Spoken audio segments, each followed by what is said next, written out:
Welcome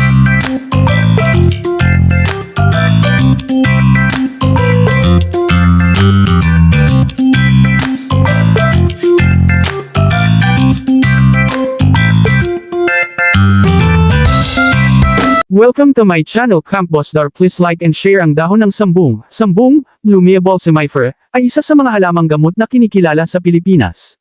Karaniwan itong ginagamit para sa bato sa bato, kidney stones, maaaring makatulong sa pagpapalabas ng maliliit na bato sa ihi. Pamamaga at pananakit may banayad na anti-inflammatory effect. Pamamanas, edema, dahil mayroon itong diuretic effect, nakatutulong itong magpalabas ng sobrang tubig sa katawan. Mga problema sa ihi maaaring makatulong sa pag-ihi sa ilang sitwasyon. Mahalagang tandaan na ang sambung ay hindi kapalit ng gamot na inireseta ng doktor. Kung buntis, nagpapasuso, may malubhang sakit sa bato, o umiinom ng maintenance na gamot, mabuting kumonsulta muna sa doktor bago gumamit nito.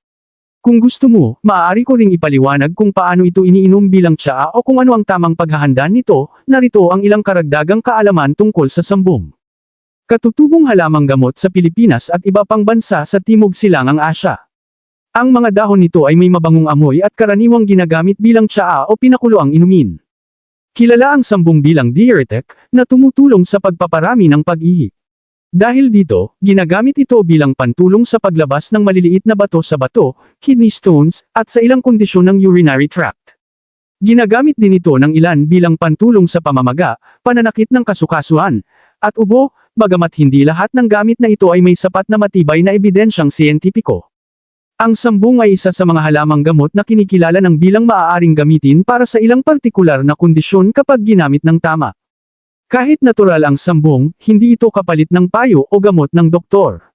Dapat mag-ingat ang mga buntis, nagpapasuso, at may malubhang sakit sa bato o ibang karamdaman at kumonsulta muna sa propesyonal sa kalusugan bago ito gamitin.